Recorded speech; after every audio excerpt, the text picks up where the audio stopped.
beat a dead horse, but, Commissioner Wilson brought up the convention center, which she's brought up a couple of times, and I've refused to bring it up because the decision has already been made.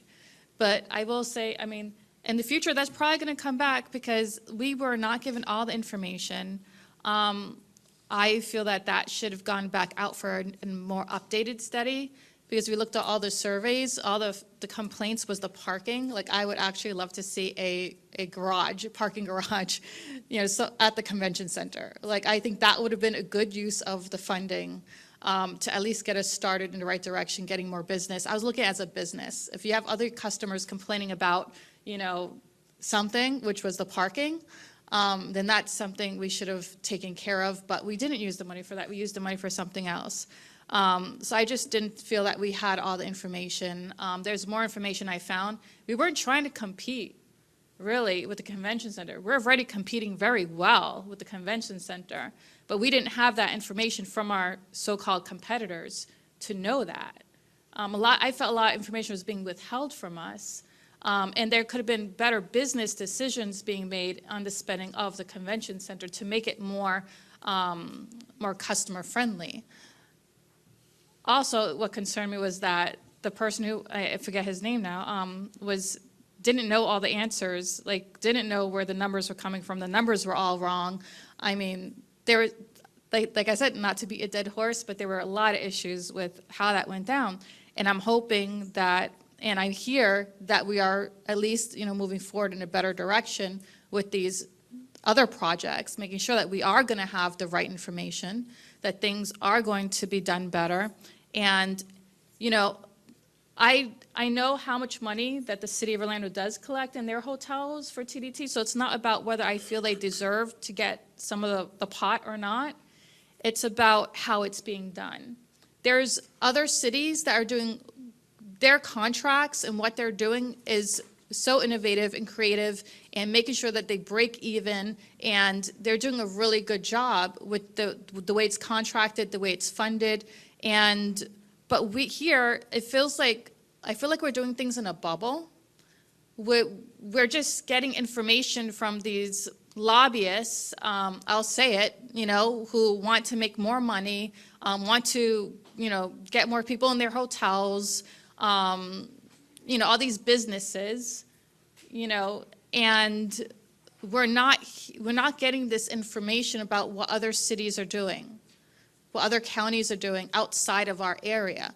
It's just in this bubble of what the information we're getting is just what the people are giving us. And these people who are giving us this information, they have their own business interests.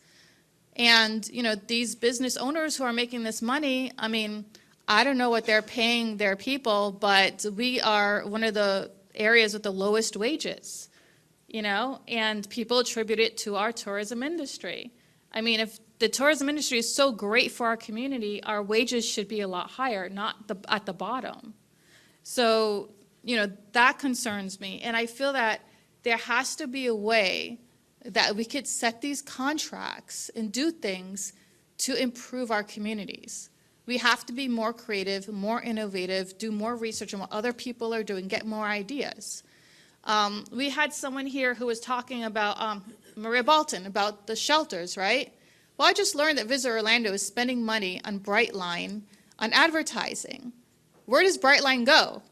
It's in the state of Florida. It's not going any place where people don't know about us. Everyone who takes the Brightline knows that we're here. So I don't know why. That advertising just seems, really ridiculous to me, because they know we're here. There's no reason to advertise to Miami that we're here. They know it.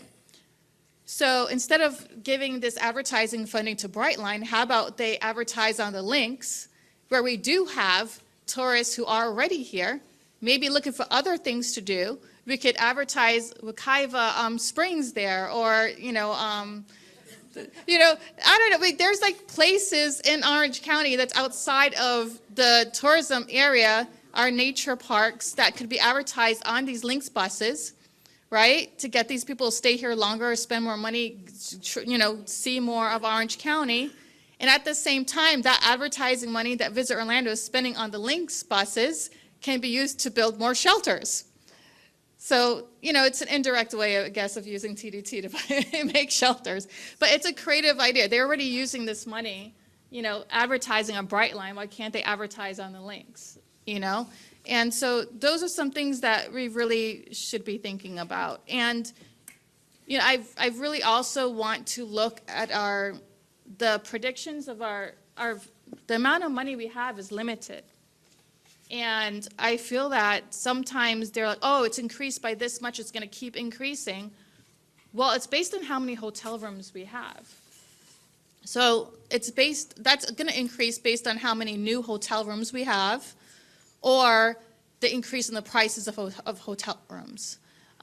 It's not going to just increase because, let's say, they decided to build like a new hotel one year, and so that 5% increase is going to continue. No, it's not. Thank you. So I'm a bit concerned about the predictions of, what it's going to increase to. So I think we have to be very careful about how we dedicate this funding because it's limited. All right. Commissioner Scott has asked to present a commissioner's report regarding Camping World Stadium and the TDT recommendations. We heard today there were several advocates who came forward who were not expressly advocating to spend TDT dollars for the Camping World Stadium, but for the Amway arena, and it's in the context of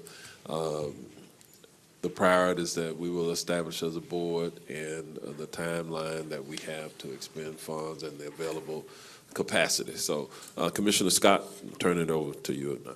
Thank you, Mayor, for the time.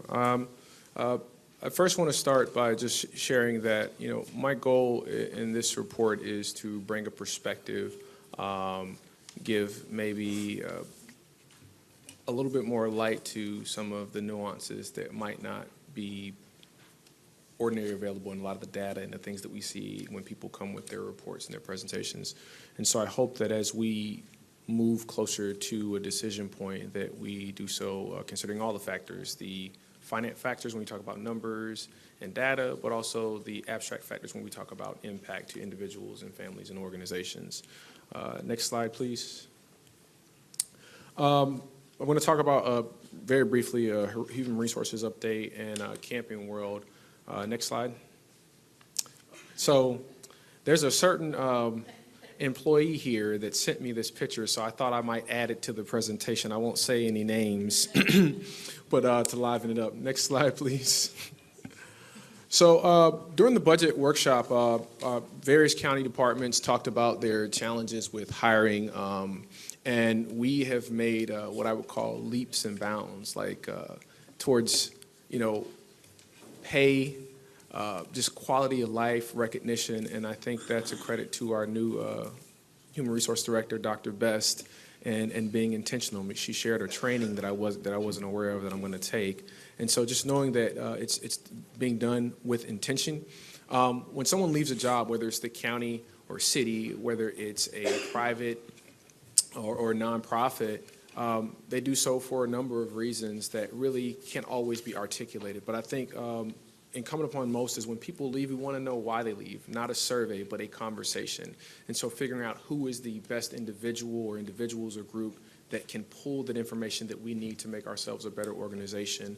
Also, when some people leave and they come back. And so when they come back, I want to know, okay, why did you come back? What wasn't green about the grass on the other side that made you want to come back to Orange County so that we can replicate that we can expand that? Because I really believe when you're leading folks and when you're employing folks, you won't always be able to pay people what they want or pay their worth, but you can certainly make a meaningful effort in trying to make their work-life balance a little bit better. And so I'm looking forward to the work that I know Dr. Best, Reggie, and the team are doing to, keep people here and bring people here. But I do want to know, what have we done in the past? What are we currently doing? What can we do differently in the lines of, just because we tried it 1 year, 5 years ago, and it didn't work doesn't mean it may not work today. And really just kind of articulating how we are better. I don't think that becoming the best workplace is a destination or a goal. I think it's an ever-evolving journey in how we serve our constituents, but also how we serve our employees. Next slide, please. So Camping World, I'm using Amway just as a reference that'll make sense later on in the presentation. Next slide. So I think the first important thing I want to do is say thank you. While the process might not have been what we had liked as commissioners, it was a process. We were able to have individuals represent us in our districts and our constituents in 5 meetings, and I say 20-plus hours, but it's probably a little bit more than that in the time that they had to prepare for the meetings, the time after those meetings, correspondence, and things of the like. So I just want to say thank you. Next slide. To the individuals that you see here on the screen who worked hard to come up with the recommendations that ultimately informed and shaped what Mayor Demings presented to the board and what Comptroller Diamond kind of vetted financially and said, hey, this is the best path of action. So I think it's important that we are intentional about respecting and understanding people's time, knowing that what we give, we don't know how much we have left. Next slide, please. So I'm not going to go into what we can and can't do, but I want to kind of just articulate some of the things that people have said. Many folks want us to take tourist development tax dollars and do things in the area of housing and transportation, but we're confined by state statute. But we have done some things that predate me, some things that came after me, and we have our housing trust fund. We've done things specifically to my district, improving pickup times that once were every 30 minutes, now they're every 20 minutes. And with the Sunshine Quarter, we're looking to increase transit options. But what the statute says in a nutshell is that we can promote tourism, we can build or renovate stadiums, arenas, convention centers, and the like. Next slide, please. I came up with this. I was thinking about this when I sent this last night at 2:54 a.m. to my staff, and it was like, go to bed, because I woke one of them up. The citrus effect. Camping World, Florida Citrus Sports, I believe, is what you would call a good neighbor. Like, I've been able to see the village that they've been able to create then and now, and I think it's important to look at not only what something does for tourism, which is our core business, our foundational business as a city, as a county, but also how they do the extra things. What are you doing that you don't have to do?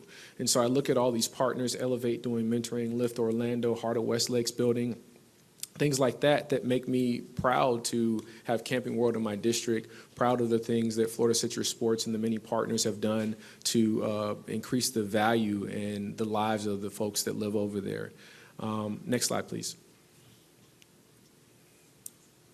So this is like, it's a funny perspective to me, but it's kind of the way I look at it in terms of a lens. A reporter recently asked me, how do I feel about the City of Orlando venue? And I said to this reporter, this is a community venue. It is the people's venue. And so, but if we're getting technical, I look at it like, Orange County has 330 plus hotels, 102 or so hotel rooms. The City of Orlando has 180 of those hotels within their limits and about 45,000 hotel rooms. All of them generate tourist development tax dollars, all of them, whether it's in the city or the county. And so if, for context, I look at like the Amway as they're the landlord, City of Orlando is the landlord, Florida Citrus Sports is the tenant, and the county is the bank in some sorts. Next slide, please. We're a community, like we're a village, and whether it's the City of Orlando or APACA, as we've just seen with their CRA, I look at Orange County as the backbone organization, and I just don't want that to be lost sight of as we engage in conversations in the coming days and months on getting to a decision point, because, like a family, we support one another in things that we know are going to benefit our respective districts, but the larger community within and outside of unincorporated Orange County. Next slide, please. I look at this Camping World, and I'm using Amway Arena as a reference. So we are elected in single-member districts, and that is to ensure that representation of the community is from the community, but it's also to ensure that those perspectives. I recently learned a couple months ago with Commissioner Bonilla when she brought up the Wedgefield issue with the Plurse utility, and so they had brown water. I had known nothing about that, and so she was able to articulate points that I probably wouldn't have seen in the news articles that spoke about that. And so that's what I'm hoping to accomplish here today, is to articulate perspectives.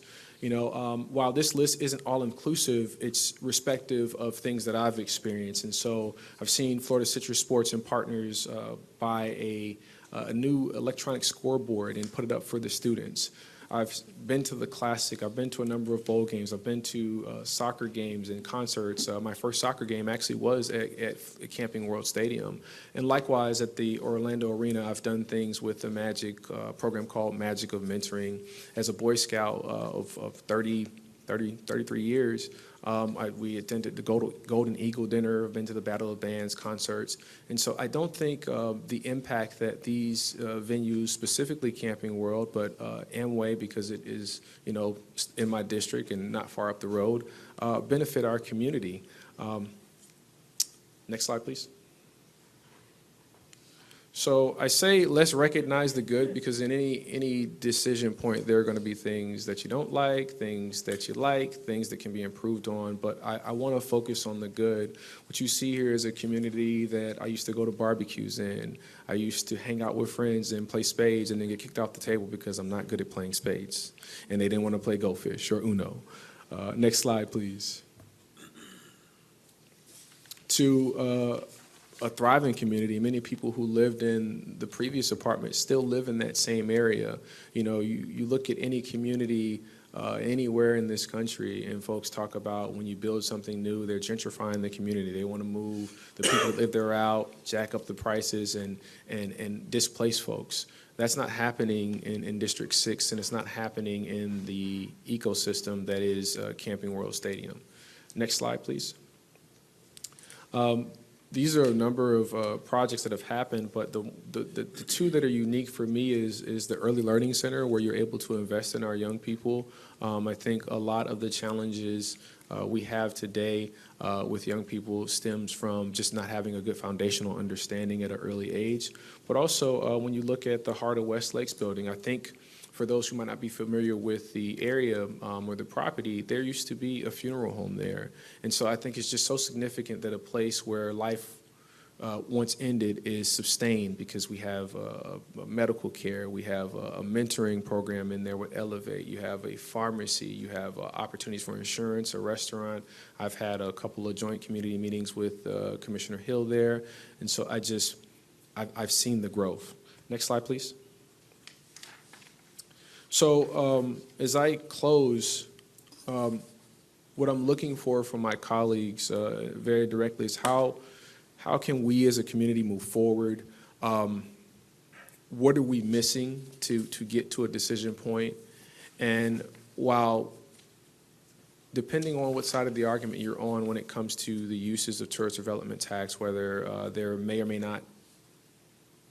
something may or may not happen in Tallahassee, what is certain is there is uncertainty with regards to what may happen and how it may impact our ability to serve the community.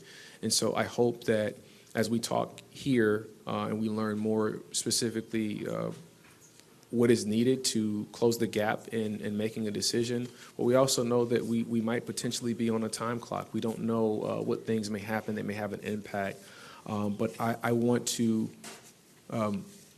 know what is needed to get to a decision point. I want to know maybe perspectives that may not have been articulated in our previous meetings, but we've had a lot of folks, individuals, organizations alike, many folks that volunteered their time to shape these recommendations, and I think we should be more intentional about getting to a decision point. And with that, Mayor, that concludes my Commissioner's report, and Byron, I did it in 12 minutes and 21 seconds. Thank you very much. All right, Commissioner Wilson. Gosh, I'm like winning the first button hit award today or something. I must have been that second cup of coffee. Thank you, Commissioner Scott, for, first of all, your passion. Second of all, your fashion sense. I mean, I don't even know. I was really concerned when Commissioner Siplin termed out that we would lose our glamour at the other, and you just bring it, so thank you so much for inspiring me to go out of my comfort zone. Okay, so I love that you brought this conversation forward, and I think it's important that we have the opportunity, I think, and especially in your case where this has been something that you're passionate about, to express the nuances in what you're seeing as a tangible benefit to the community and especially your community. I think my question to you about sort of the order of this and the natural progression of the TDT analysis that we've done is, why wouldn't you have made this effort, attempt, and conversation before committing to the first two, really, the first one especially, large ticket items? Because we're talking about, taking on a convention center project that part one of we'll pretty much know, because they're getting the design for part 1 and 2. That's a $1 billion bill we're handing the next generation. And so it feels a little bit like there was a really big push from the board here to move that one forward, and that's what happened that day. So understanding now that part of that chunk of money has been committed, I kind of need to know from you why this maybe didn't come forward as a top priority prior to the full-throated endorsement of the $1 billion convention center project. So, Commissioner, the people, I don't know if you recall, there were a number of people, many of them seniors, some in walkers that came to the meeting. And just because of the nature of time, I think we had about 30 minutes and we did about 1 minute. Many of them came and didn't get the opportunity to speak. Most folks that spoke were folks that we had heard from before. And so to make sure that I underscored their voice for those that did get to speak, but also speak for the many that did not get to speak. My English isn't good right now. Didn't get to speak. Because I've received a number of calls. One thing I forgot to reference in my presentation, I got a call from one of our HOA presidents, and he said, Commissioner Scott, what's going on with Camping World? It is akin, what did he say? It is akin to the tree of life in Avatar. And so this is one of the HOA presidents right next to Camping World, and they just didn't understand the process and wanted to know kind of how do we get to a decision point? And so I wanted to make sure that I was doing my duty in elevating their voice and articulating the nuances beyond what I've shared in my previous comments. No, and I couldn't agree more. I think having watched the conversations that happened around the TDT and asking for things like information about return on investment, the folks from Camping World Citrus Source, it was an immediate package of information about that return on investment. I never had any questions. I will continue to say that the Dr. Phillips folks provided a wealth of information about the community benefit, the return on investment. My question is about, really, now that we've obligated ourselves, though, you realize that that this is part 2 or 3 or whatever of a conversation, because you've already committed to a large ticket items.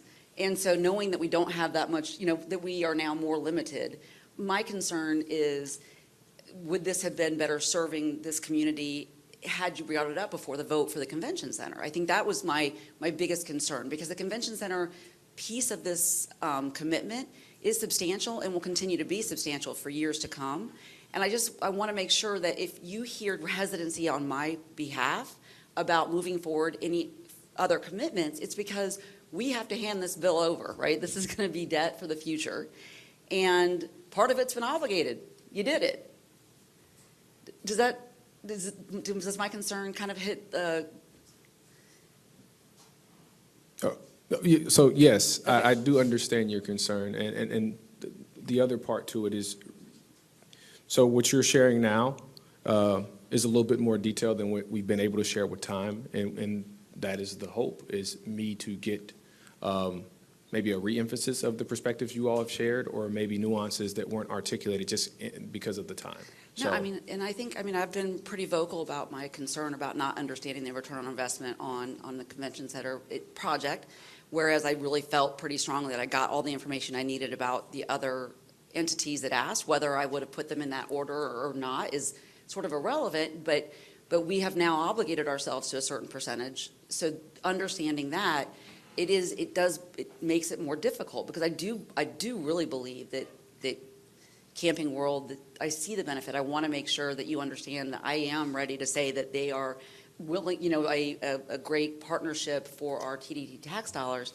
I'm just concerned about the overall viability of this tax base, knowing that it's not a guarantee. And so that concerns me. The bill for our future concerns me. And so I want you to know it's not about the quality that they bring to that community or the quality of investment that is. It's about our ability to be able to pay those bills for years and years to come. And having to make those decisions for future boards is a big big decision. So I support your, I think right now this conversation, bringing it forward, us being able to talk about it. If you see hesitancy, it's not about what they do there. It's about my concern about our ability to take on that kind of debt. I understand, and thank you, Commissioner. All right, Commissioner Uribe. All right. So, Commissioner Scott, thank you for sharing your views. I think all of us on this board know how tourist development tax can be spent and how it's allocated. We also see how maybe we need to be advocating for the residents who work in these tourist development areas, and that was something that I brought up last time. I want to bring up a couple of things. One, I don't think that, it's really sad, this entire process has really pitted people against people. On January 23rd, I plan on sharing, and I'm so thankful that Commissioner Bonilla has brought together a sunshine meeting so we can have a discussion prior to. But this is not about they're good, they're bad, they're good, they're bad. And, as you say, how can we move forward? There's no one not wanting to move forward, okay? And I think this is where other folks outside of us it's like outside of the family has taken on these ideas of, oh, Commissioner Uribe's against this, and oh, Commissioner Bonilla. And I'm like, I've never even said that. I actually called Steve Hogan, who's in the audience, and I said, Steve, we need to talk so you can stop listening to what people say about me, and I can tell you what I think about me. And we're actually meeting together. But one of the things is we haven't had everything presented to us to make a decision. We all agreed unanimously for January 23rd to be our workshop to discuss the city venue agreement. You said something that I wrote down. You said, City of Orlando is the landlord, Camping World is the renter, and we're the bank. Our Florida Center Sports is the tenant. Florida, okay, sorry, okay. Yeah. Whoever the title is, Camping World, Tinkerfield, whatever we called it over the years. And the landlord needs to be at the table and how we move forward on this. So the City of Orlando needs to be on the table. I've had a couple meetings with the city, but we've never heard what their commitment is. I did have a meeting with Comptroller Diamond, and I've learned there's other assets. There's the downtown CRA that could help us move this forward. There are options where the mayor has said we move Go Sports, so we take that off our budget, which could alleviate and allow us to move forward on Camping World. Do you understand there are a lot of things that have to come up administratively so that when we move forward on these, one, we can pay them, and one, we're in compliance. And the accountant, there's two accountants on this board, but the one who's in charge of the accounting for us can say, yes, we can do this. So what I think is so important is there's no doubt that any venue that's been proposed, I think we've talked about the Dr. Phillips Center. We moved forward UCF. We definitely agreed for ARC and the arts.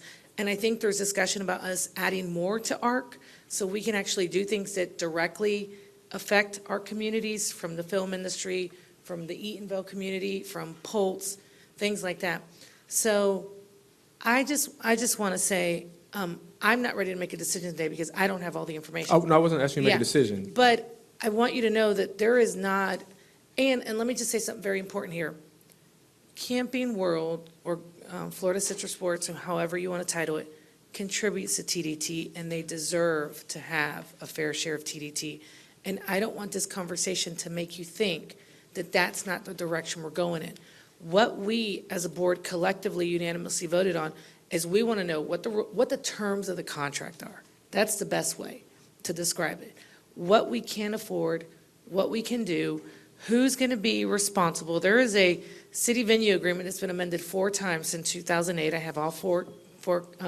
These are things we'll be able to talk to so that on January 23rd, trust, I want to send this train down the road and be done with it. I don't want to keep discussing this, but with all due respect, we have to have all the facts, all the information, so we can all comfortably be in accordance and move this forward. But just like Camping World deserves their fair share, Amway deserves their fair share, and Dr. Phillips deserves their fair share, because they all contribute to the tourist development tax. So I just wanted, and it's good that we're talking about this, but I want you to understand my perspective. There is no anti-Camping World, Amway, Dr. Phillips. There is a, how do we afford it all? What are the terms of it? Are the landlords at the table? And how are we doing? And if you recall, that's why we all felt comfortable moving UCF forward. Everything was on the table.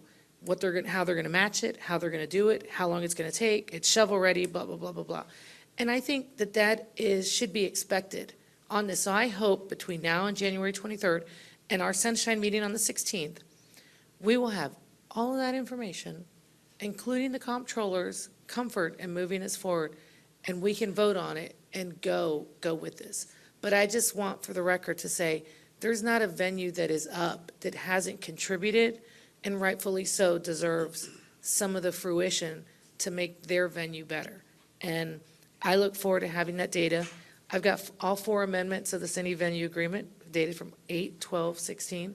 And so, and you know, I'm about facts and numbers, and that's one thing I've been consistent with. So is Commissioner Bonilla. It's all about facts and all of that. And I gotta say, when we discuss Visit Orlando, that pie of the money, and I've confirmed with Comptroller Diamond, if that pie, that percentage is less, it does assure us to be able to do all of these projects completely and move forward.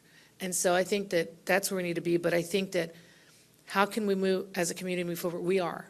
And there's no one here trying to hold back this community. And what's needed is to get a decision point, all the information, everything in the terms of what we're doing to move forward on January 23rd. Thank you, Commissioner Uribe. Just for 2 perspectives, I know you guys know what TDT is. I kind of did the presentation with the mind of those who are watching, and then also the benefit of this conversation here is that the people that I represent hear directly from you, from your mouth, and so I appreciate you and Commissioner Wilson's comments, and so thank you. I do want to make a point. It is, the one thing I agree is the public doesn't know totally how tourist development tax can be spent. We had residents who are very engaged who are saying, let's use it here, let's use it there. And if we could, it would be a different conversation, but it doesn't mean that we can't look at that in the future, because we do want to meet the needs of our own community when we do that. But the reality is the constraints that exist today are what they are, but that doesn't mean that doesn't deviate in the future. Thank you. Thanks. Commissioner Bonilla. So I don't want to beat a dead horse, but, you know, Commissioner Wilson brought up the convention center, which he's brought up a couple of times, you know, and I've refused to bring it up because the decision has already been made. But I will say, I mean, in the future, that's probably going to come back because we were not given all the information. I feel that should have gone back out for a more updated study, because we looked at all the surveys, all the complaints was the parking. Like, I would actually love to see a garage, a parking garage, you know, so at the convention center. Like, I think that would have been a good use of the funding to at least get us started in the right direction, getting more business. I was looking at it as a business. If you have other customers complaining about, you know, something, which was the parking, then that's something we should have taken care of, but we didn't use the money for that. We used the money for something else. So I just didn't feel that we had all the information. There's more information I found. We weren't trying to compete, really, with the convention center. We're already competing very well with the convention center, but we didn't have that information from our so-called competitors to know that. I felt a lot of information was being withheld from us, and there could have been better business decisions being made on the spending of the convention center to make it more customer friendly. Also, what concerned me was that the person who, I forget his name now, didn't know all the answers, like, didn't know where the numbers were coming from. The numbers were all wrong. I mean, there were, like I said, not to beat a dead horse, but there were a lot of issues with how that went down. And I'm hoping that, and I hear that we are at least, moving forward in a better direction with these other projects, making sure that we are going to have the right information, that things are going to be done better. And, I know how much money that the city of Orlando does collect in their hotels for TDT, so it's not about whether I feel they deserve to get some of the pot or not. It's about how it's being done. There's other cities that are doing their contracts, and what they're doing is so innovative and creative and making sure that they break even, and they're doing a really good job with the way it's contracted, the way it's funded.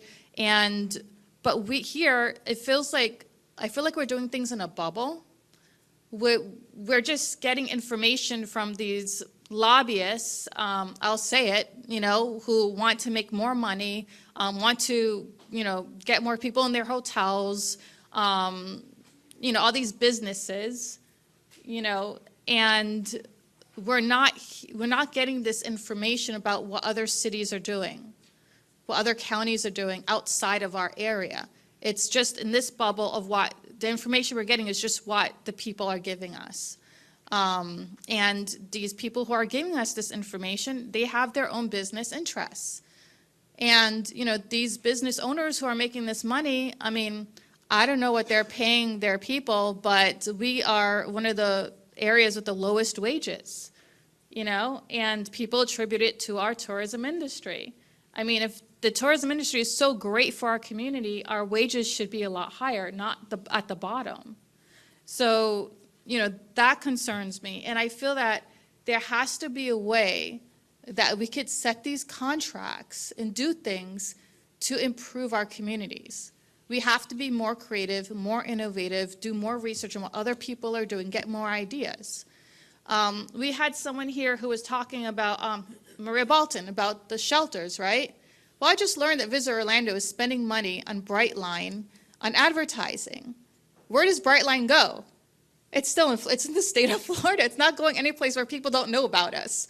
Everyone who takes the Brightline knows that we're here. So I don't know why. I mean, that advertising just seems, really ridiculous to me, because they know we're here. There's no reason to advertise to Miami that we're here. They know it. So instead of giving this advertising funding to Brightline, how about they advertise on the links where we do have tourists who are already here, maybe looking for other things to do. We could advertise Wekiva Springs there, or, I don't know. Like, there's like places in Orange County that's outside of the tourism area, our nature parks, that could be advertised on these links buses, right? To get these people to stay here longer, spend more money, see more of Orange County. And at the same time, that advertising money that Visit Orlando is spending on the links buses can be used to build more shelters. So, it's an indirect way, I guess, of using TDT to make shelters. But it's a creative idea. They're already using this money, advertising on Brightline. Why can't they advertise on the links, And so those are some things that we really should be thinking about. And, I really also want to look at the predictions of the amount of money we have is limited. And I feel that sometimes they're like, oh, it's increased by this much, it's going to keep increasing. Well, it's based on how many hotel rooms we have. So that's going to increase based on how many new hotel rooms we have, or the increase in the prices of hotel rooms. It's not going to just increase because, let's say, they decided to build like a new hotel one year, and so that 5% increase is going to continue. No, it's not. Thank you. So I'm a bit concerned about the predictions of, what it's going to increase to. So I think we have to be very careful about how we dedicate this funding, because it's limited. All right. Commissioner Scott, hopefully you accomplished what you were trying to accomplish this morning, this afternoon.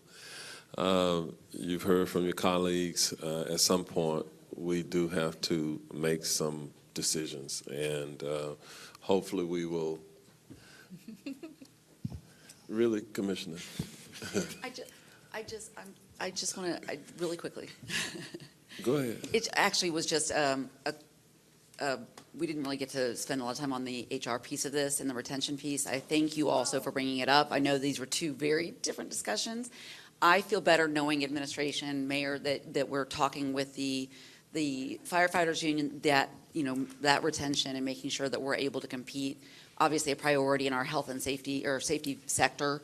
So I just want to continue to support that, reinforce whatever we need to do to be competitive on the open market and keeping our firefighting team as robust as they need to be. So thank you for putting it on the agenda. I'm not sure if that's why you did it, but thanks. And I support anything that we can do to help our teams here stay steady over time. I know there's been a lot of attrition. Okay, all right. There. All right. I did want to mention something about HR too, because I forgot all forgot. about that, yeah. This is a conundrum we can get into sometimes. Commissioner Scott did a commissioner's report. I think that he did a fair job of trying to get to the point where he was trying to get. The point that he's making here is he wants us to get to the point where we make a decision. That's it. In regarding the HR issues and some of that, the county administrator has Maybe just mention, I indicated. did talk with Commissioner Scott. We will come forward probably about March, and we'll do a work session. A lot of information we have, just so you know, this isn't something that we aren't aware of or that we don't pay attention to. We have monthly meetings, we have engagements, quarterly, we look at each of the strategies, we look at how we're doing division by division. As I told the Commissioner, we'll be glad to come back and do a full discussion here. It'll probably about March, just because of the plate, what's full and things are coming up, and we will go through the whole analysis. But this is what we do on a daily basis. We monitor All right, every aspect of how we're doing. I'm just trying to manage the time. When we'll never get through the issues of the day if we're piling on at this point, okay? And let's not do that if we can avoid that. Give us time. Those issues that you are bringing up, we certainly have been very responsive. The county administrator and the team brings those issues forward. Please. Okay. With that. Oh, Mayor, but I just want to mention, I'm having a job fair in February, so I would like the divisions to participate. So that is something I'm doing in my office. We hear you. HR is doing job fairs, doing a lot of things. I'm going to, at this point, I think we're beginning to kind of lose focus a little bit. Let's head into, we're going to take a recess, and we'll come back at 2 p.m. For the afternoon session. And thank you all for joining us.